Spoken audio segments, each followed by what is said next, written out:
సుఖినో భవంతు. తల్లికి, తండ్రికి, గురువుకి నమస్కరించి ఈరోజు క్లాసు మొదలు పెడదాం. జూన్ 29లో ఇయర్ ఇక్కడ వేసలేదు. యూట్యూబ్లో వేదాంత మహర్షి గారి ఇంగ్లీషు ఉపన్యాసం ఇది. అది అలయార్లో పర్సనాలిటీ డెవలప్మెంట్ కోర్స్ అని ఆ రోజు జరిగింది. దాన్ని వ్యక్తిత్వ వికాసము అంటారు, పర్సనాలిటీ డెవలప్మెంట్ని.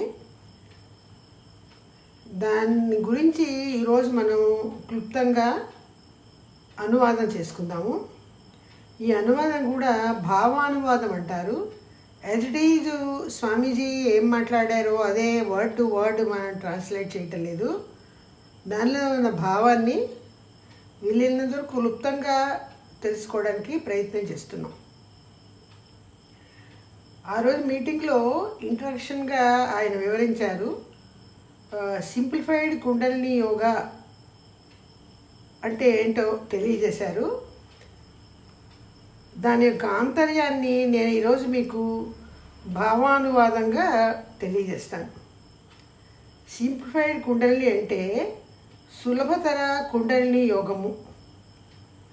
ఈ యోగం చేయడం వల్ల మనిషి మెటీరియల్ వరల్డ్ నుండి స్పిరిచువల్ వరల్డ్కి వెళ్ళగలుగుతాడు. మెటీరియల్ వరల్డ్ అంటే ఈ ప్రాపంచిక ధర్మాలన్నింటికీ అనుగుణంగా మనం బతుకుతున్న ఈ ప్రపంచము. స్పిరిచువల్ వరల్డ్ అంటే ఆధ్యాత్మికంగా ఎదగడానికి అనుకూలమైనటువంటి ప్రపంచం. అది ఇక్కడి నుంచి అటు ఆధ్యాత్మికంగా ఎదగడానికి, అక్కడి నుంచి దైవోన్ముఖంగా అంటే రియలైజేషన్కి, ఆత్మసాక్షాత్కారానికి ప్రయాణం చేయడానికి కూడా ఈ సులభతర కుండలిని యోగం ఉపయోగపడుతుంది. ఇందులో మొదటిగా ఏం చేస్తున్నారంటే, కాన్షియస్నెస్ అంటే జ్ఞానం అన్నది భగవంతుడి నుంచి మానవుడికి ఒక వరంగా, ఒక గిఫ్ట్గా లభించింది. అది మనిషిలో ఎలా పనిచేస్తుంది అని చెప్తే 3 రకాలుగా తెలియజేస్తున్నారు ఇక్కడ. ఒకటి పెరిఫెరల్ అంటే సూపర్ఫిషియల్గా పైన ఎలా వర్క్ చేస్తుంది ఈ జ్ఞానం. ఇంకోటి మిడిల్ కాన్షియస్నెస్ అంటే మధ్యస్థంగా ఎట్లా ఉంటుంది. ఇన్ఫినిట్ కాన్షియస్నెస్ మూడోది అంటే భగవద్ దర్శనానికి వెళ్ళడానికి ఎలా ఈ జ్ఞానం ఉపయోగపడుతుంది. మొదటిగా పెరిఫెరల్ కాన్షియస్నెస్ అంటే మైండ్ అన్నమాట. మైండ్ అంటే మనసు. ఈ మనసు ద్వారా మనం ఏం చేస్తామంటే మైండ్ ఉపయోగించి మన ఇంద్రియాలు 5ంటిని, కళ్ళు, చెవులు, ముక్కు, నాలిక, శరీరము, వీటిని సంబంధించిన అనుభవాలు పొందుతూ ఉంటాం. ఇది పెరిఫెరల్ కాన్షియస్నెస్. ఈ ఇంద్రియానుభవాలన్నీ కూడా ఆ అనుభవాలన్నింటినీ జీవధాతు కేంద్రంలోకి తీసుకెళ్ళి ఒక ముద్రలుగా నిలుపుతుంది. మనం ఏదైనా రుచి చూసినా, స్పర్శించినా, వాసన చూసినా వాటిని చిన్న చిన్న ముద్రలుగా జీవధాతు కేంద్రము అనబడే ఆత్మ అన్నమాట. అది దానిలో నిలుపుతుంది. అది మిడిల్ కాన్షియస్నెస్ అన్నమాట.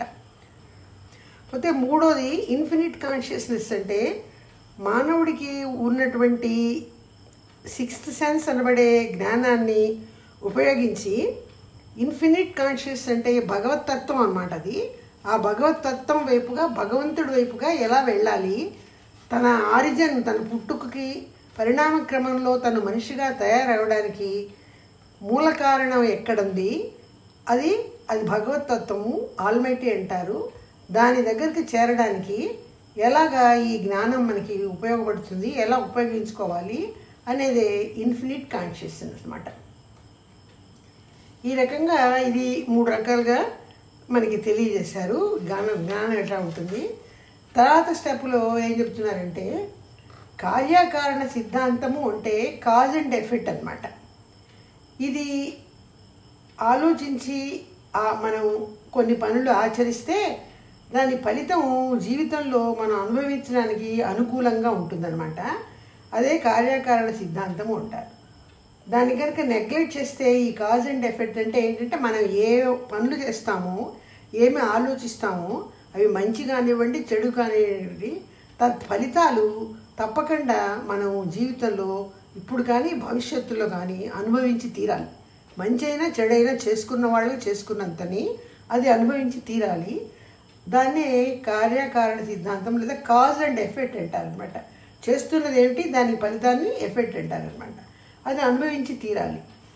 ఈ సిద్ధాంతాన్ని కనుక విస్మరించి, అంటే నేను మంచి చేస్తే మంచి జరుగుతుంది, నా జీవితంలో చెడు చేస్తే చెడే జరుగుతుంది అనే ఒక నమ్మకం విశ్వాసం లేకుండా ఈ సిద్ధాంతాన్ని కనుక విస్మరించి ప్రవర్తిస్తే మానవ జీవితంలో మానవుడికి కలిగేది దుఃఖము, బాధలు, అనారోగ్యాలు. కాబట్టి దీన్ని విస్మరించకుండా జాగ్రత్తగా ఆలోచించి ఏ పనైనా ఏ మాట అయినా చేయాలన్నమాట. దాని ఫలితాన్ని నేను అనుభవిస్తాను కాబట్టి జాగ్రత్తగా ఉండడం అన్నది ఇక్కడ తెలియజేస్తున్నారు. ప్రకృతి ధర్మాన్ని పాటించడం అంటే ఏంటో ఇక్కడ వేదాంత మహర్షి గారు మన ఇంట్రడక్షన్లో తెలియజేస్తున్నారు. అదేంటంటే మనిషి బాడీ, సోల్, బాడీ అంటే శరీరము, సోల్ అంటే ఆత్మ, ఆ రెండింటికి సామరస్యంగా ప్రవర్తించాలి. రెండోది సోల్ అండ్ మైండ్. సోల్ అంటే మళ్ళీ ఆత్మ, మైండ్ అంటే మనస్సు. ఈ ఆత్మకు సంబంధించిన అనుభవాలు, మనసుకు సంబంధించిన అనుభవాలకు కూడా సారూప్యం ఉండాలి, సామరస్యం ఉండాలి. అలాగే సెల్ఫ్ అండ్ అదర్స్. సెల్ఫ్ అంటే నేను, అదర్స్ అంటే నా చుట్టూ ఉన్న మనుషులు, వాళ్ళతో కూడా సామరస్యంగా మెలగాలన్నమాట. Will and nature. విల్ అంటే మన కోరిక, నేచర్ అంటే ప్రకృతికి కొన్ని ధర్మాలు ఉంటాయి. నా కోరిక ప్రకారం నేను నడుచుకోవడం కాదు, ప్రకృతి ధర్మాలకు అనుకూలంగా నేను నడుచుకోవడం అన్నది నేర్చుకోవాలి. ఈ నాలుగింటి సామరస్యంతో కనుక మానవుడు తన జీవితాన్ని వెళ్ళదీయగలిగితే అది ఎలా ఉంటుందంటే, దాని ఫలితాలు ఎలా ఉంటాయంటే పీసు, బ్లిస్సు, ఎంజాయ్మెంట్. పీస్ అంటే శాంతి, బ్లిస్ అంటే ఆనందము, ఎంజాయ్మెంట్ అంటే సుఖం అనుభవించడం. ఇవన్నీ కూడా అనుభవించాలన్నమాట.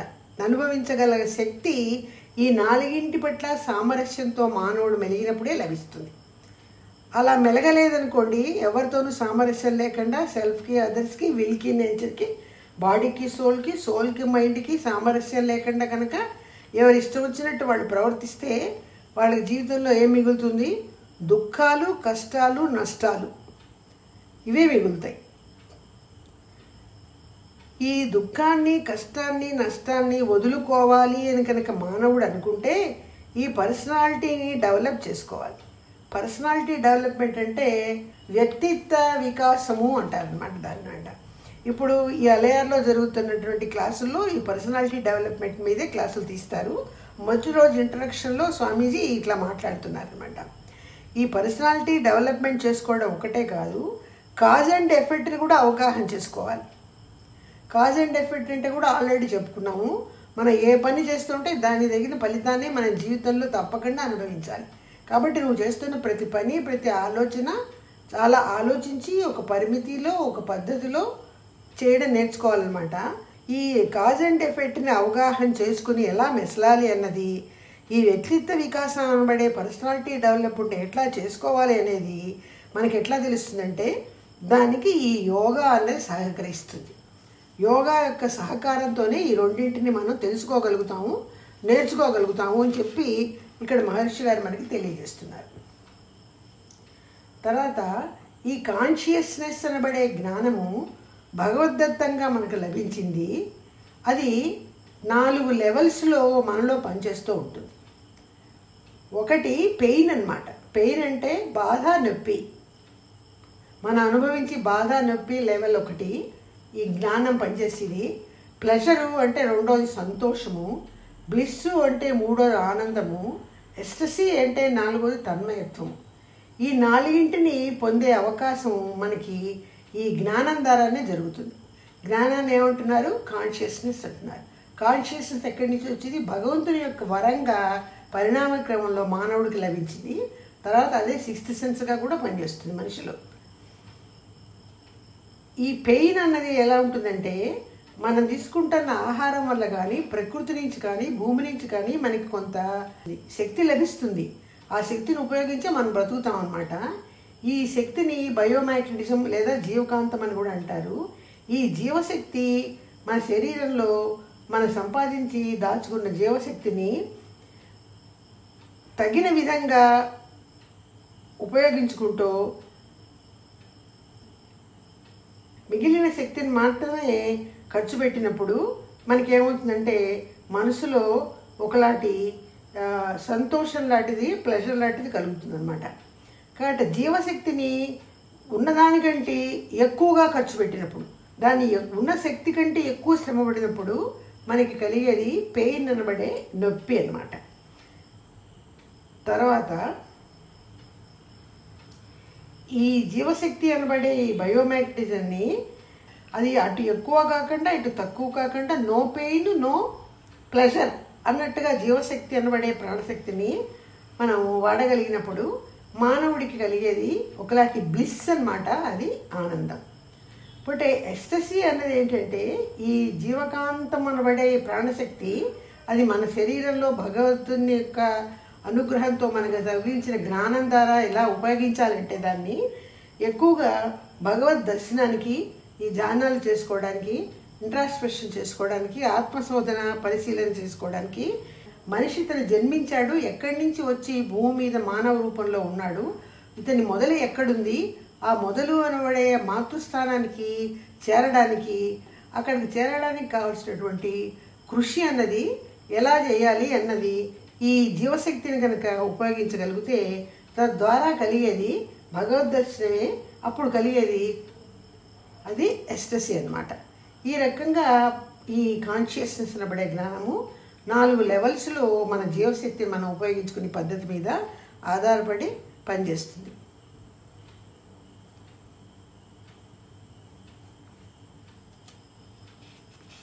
దీని తర్వాత ఈ భగవద్ దర్శనానికి చేసే ఈ ప్రయత్నంలో ఆల్మైటీ అనబడే భగవంతుడిని చేరడానికి ఈ ప్రాణశక్తి అనబడే దీన్ని మనం వాడాలని, దానికి ధ్యానాలు ఎంతో ఉపయోగపడతాయని, ఆత్మపరిశీలన ఉపయోగపడుతుందని పర్సనాలిటీ డెవలప్మెంట్ కోర్సులో ఇవన్నీ కూడా నేర్పిస్తారు. ఈ దశలన్నీ కూడా మనకి తెలియజేస్తారనమాట. పెయిన్ని వదులుకోవాలి, నొప్పిని వదిలేసుకోవాలి, బాధను వదిలేసుకోవాలి, ప్రశాంతంగా బతకాలి అంటే ఏం చేయాలి అన్నది, ఎట్లా బతకాలి అన్నది ఈ పర్సనాలిటీ డెవలప్మెంట్లో నేర్పిస్తారు. దీన్నే యోగా అని కూడా అన్నారు. తరువాత మహర్షి గారు మనకి తెలియజేస్తుంది ఏంటంటే మానవుడు పరిణామ క్రమంలో భగవంతుని చేత ఒక వండర్ఫుల్ స్ట్రక్చర్గా తయారు చేయబడ్డాడు. అటువంటి మానవుడు తన ప్రాణశక్తి మీద, ప్రాణశక్తి అంటే మనలో ఉన్న ప్రాణం, మన లైఫ్ అన్నమాట, మన ప్రాణశక్తి అది ఎక్కడ ఉంటుంది? మన జీవధాతు కేంద్రం అనే ఆత్మ దగ్గర ప్రాణశక్తి కణాల రూపంలో ఉంటుంది. అక్కడ ఉన్నటువంటి ప్రాణశక్తి కణాల్లో ఉన్నటువంటి ఈ ప్రాణశక్తి పరిణామ క్రమంలో మానవుడికి లభించినటువంటి భగవంతుని యొక్క శక్తి అన్నమాట. ఆ శక్తి మీద మానవుడు తన మనసు పెట్టి ధ్యానం చేయగలిగితే ఆ భగవంతుని యొక్క సృష్టి రహస్యాలన్నీ కూడా తెలుసుకోగలుగుతాడు. 6th సెన్స్ అనబడే జ్ఞానం ద్వారా భగవంతుడిని దర్శించి తరించగలుగుతాడు. అంత గొప్ప శక్తి ఒక్క మానవుడికే ఉంది. తర్వాత మానవుడు అన్ని రకాల సదుపాయాలతో, సంపదతో, చదువుతో, సంస్కారంతో, దానగుణాలు అన్నీ ఉండి కూడా ఎంతో చక్కగా జీవితాన్ని వెళ్ళదీసుకుంటున్న ఆనంద సమయంలో కూడా మానవుడి జీవితంలో ఏదో ఒకసారి పెయిన్ అనబడే నొప్పి, సఫరింగ్ అనబడే బాధ కలుగుతూ ఉంటాయి. ఈరోజు ఈ సభలో ఆసీనులై ఉన్న వాళ్ళు ఎవరికి కూడా ఎప్పుడు నొప్పి బాధ కలగలేదు అని అనడానికి లేదు. ఎటువంటి వాళ్ళకైనా, ఎంతటి ధీరులకైనా, ఎంత సంపద ఉన్న వాళ్ళకైనా, ఎంత ఆరోగ్యం ఉన్న వాళ్ళకైనా తప్పనిసరిగా జీవితంలో అటువంటి కష్టాన్ని, నష్టాన్ని ఒక్కోసారి ఎదుర్కోవాల్సిన అవసరం ఏర్పడుతుంది. అది ఎందుకు అంటే దానికి మహర్షి గారు మనకి చక్కటి అనుకూలమైన జవాబు ఇక్కడ తెలియజేస్తున్నారు. మానవుని జీవధాతు కేంద్రములో, అంటే అది ఆత్మ అన్నమాట, 2 రకాల పొరలుగా ముద్రలు అమరి ఉంటాయని చెప్తున్నారు. జీవధాతు కేంద్రము అంటే ఆత్మ అన్నమాట. అక్కడే మన ప్రాణశక్తి ఉంటుంది. అదే మూలాధార చక్రము. అక్కడ చాలా ముద్రలు ఉంటాయి. ఆ ముద్రలు ఎలా ఉంటాయంటే 2 రకాల పొరల్లో ఉంటాయట మానవుడిలో. మొదటి పొర ఏంటంటే ఆ జీవధాతు కేంద్రంలో వచ్చే ముద్ర, మొదటి పొర తల్లిదండ్రుల నుంచి, తాత ముత్తాతల నుంచి వాళ్ళ ప్రవర్తన తాలూకు మంచి చెడు పనుల ముద్రలు మానవునికి సంచిత కర్మల రూపంలో లభిస్తాయి. జన్మించినప్పుడే ఆ సంచిత కర్మలు ఉంటాయి మనందరికీ.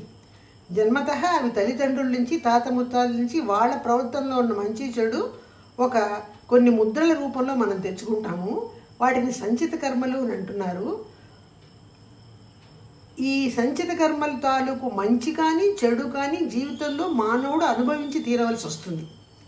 అంతేకాకుండా పరిణామ క్రమంలో పశువులు పక్షులు వాటి తాలూకు ముద్రలు, వాటి ఆలోచనలు, వాటి పనులు తాలూకు ముద్రలు కూడా మన జీవధాతు కేంద్రానికి చేరుతాయి. అవి ఎట్లా చేరుతాయంటే పరిణామ క్రమంలో ముందు ఒక ఇంద్రియం ఉన్న జీవి, తర్వాత 2 ఇంద్రియాలు ఉన్న జీవి, 3 ఇంద్రియాలు ఉన్న జీవి, 4 ఇంద్రియాలు ఉన్న జీవి, 5 ఇంద్రియాల జీవి ఏర్పడి 6వ ఇంద్రియంతో మానవుడు తయారయ్యాడు. కాబట్టి పశువులు పక్షులు 1, 2, 3, 4 ఇంద్రియాలు ఉన్న వాటన్నింటి ఒక ప్రవర్తన తాలూకు మంచి చెడులన్నీ కూడా మొదటి మానవుడికి చేరి, మొదటిగా తయారైన మానవుడికి చేరి అతని నుంచి తర్వాత అతని సంతానానికి అంది మన తల్లిదండ్రుల వరకు చేరి తల్లిదండ్రుల నుంచి మనకు అది చేరుతాయి. ఆ ముద్రల తాలూకు మంచి చెడు ఫలితాలు కూడా మనం జీవితంలో అనుభవించి తీరవలసి వస్తుంది. ఈ రకంగా ఉన్నవి మొదటి పొర, ఒక లేయర్ ఆఫ్ ఇంప్రింట్స్ అంటారు వీటిని. ఒక పొరలాంటి ఇంప్రింట్స్ అనమాట. ఇవి మంచి అయినా చెడైనా జీవితంలో ఈ కర్మలు అనుభవించవలసి వస్తుంది అనమాట. ఈ కర్మలు అనుభవించక తప్పదు. వీటి తాలూకు బాధలు, కష్టాలు, నష్టాలే కలుగుతాయి అని తెలియజేస్తున్నారనమాట. రెండవ పొర ఏంటంటే మానవుడికి 3 సంవత్సరాలు వచ్చిన తర్వాత అప్పటి నుంచి జీవితకాలంలో అతని ప్రవర్తనలో ఉన్నటువంటి మంచి కార్యాలు కానీ చెడు కార్యాలు కానీ, మంచి ఆలోచనలు కానీ చెడు ఆలోచనలు కానీ, వాటికి సంబంధించిన ముద్రలు ప్రారంధ కర్మల రూపంగా అతని జీవధాతు కేంద్రం అనే ఆత్మలో ముద్రితమై ఉంటాయి. వాటి ఫలితాలు కూడా భావి జీవితంలో మానవుడు అనుభవించి తీరవలసిందే. ఈ సంచిత ప్రారబ్ధ కర్మల ముద్రల వలన అవి తలెత్తి ధ్యాన సమయంలో లేదా మన ఇంద్రియాలు ఏ పని చేయని ఖాళీ సమయంలో వ్యాపించి మనలని అలజడికి గురి చేస్తూ ఉంటాయి. తప్పదు, అవి అనుభవిస్తూ కూడా మనం ధ్యానాలు చేసుకుంటూ ఉండాలి. ఆ కర్మల తాలూకు ఫలితాలు కూడా అనుభవిస్తూ ఉండాలి. ఇంట్రాస్పెక్షన్ చేసుకుంటున్నా కూడా ఇవన్నీ జీవితంలో అనుభవించవలసిందే. యోగా కనుక ప్రాక్టీస్ చేస్తే ఈ ప్రాక్టీస్ ద్వారా చెడ్డ ఇంప్రింట్స్ని, అంటే చెడ్డ ముద్రల్ని తొలగించవచ్చు. అదే ప్రక్షాళన అని కూడా అంటారు. ఈ పెయిన్ అండ్ సఫరింగ్ని తప్పించుకోవచ్చు. యోగా ద్వారా పెయిన్ అండ్ సఫరింగ్స్ని కూడా తప్పించుకోవచ్చు. సంతోషంగా ఆనందంగా బ్రతకవచ్చు. ఆత్మసాక్షాత్కారానికి దారిని కూడా పొందవచ్చు యోగా ద్వారా. అదే పర్సనాలిటీ డెవలప్మెంట్ కోర్సులో నేర్పుతారు. ఇదంతా కూడా పర్సనాలిటీ డెవలప్మెంట్ కోర్సులో మీలో ఉన్న చెడు ముద్రను ఎలా తొలగించుకోవాలి, వర్చువస్ అనబడే మంచి ముద్రను ఎలా పెంచుకోవాలి, ఎట్లా పెయిన్ అండ్ సఫరింగ్ తప్పించుకుని సంతోషంగా ఆనందంగా బ్రతకగలగాలి. అలా బ్రతకగలిగినప్పుడే నువ్వు ధ్యానాలు చేసుకుంటూ ఆత్మశోధన చేసుకుంటూ భగవద్ దర్శనం వైపుగా వెళ్ళగలుగుతావు. అటువంటివన్నీ కూడా ఈ కోర్సులో నేర్పుతారు. దీన్ని మనోవికాస యోగ విద్య అని కూడా అంటారు. మానవుడు కనుక తన అంతరంగంలోకి తనే ప్రయాణం చేసి వెళ్ళగలిగితే ఈ కాన్షియస్నెస్ అనబడే గాడ్ పవరు, అదేంటది ఆత్మ అన్నమాట, మనకి చక్కటి జవాబు ఇస్తుంది. పెయిన్ ఎట్లా సఫరింగ్ తగ్గించుకోవాలి, బ్లిస్ని ఎలా పొందాలి అనే జవాబు తప్పకుండా మనకి మన ఆంతర్యంలో, మన అంతరంగంలోనే మనకి యోగా ద్వారా చక్కటి జవాబును మనం పొందగలుగుతాం. సిస్టమేటిక్గా ప్రాక్టీస్ చేయాలి. మైండ్ని స్ట్రీమ్లైన్ చేసుకోవాలి. ఈ 2 పనులు చేయడమే స్కై యోగా. స్కై అంటే ఏంటి? సులభతర కుండలిని యోగా, SKY. ఈ స్కై యోగా యొక్క మీనింగ్ అంటే ఏంటి? మైండ్ని స్ట్రీమ్లైన్ చేయడం అంటే నీ మనసుని, నీ ఆలోచనని ఒక సక్రమమైన పద్ధతిలో, ఒక పద్ధతిగా నడిపించుకోవడం.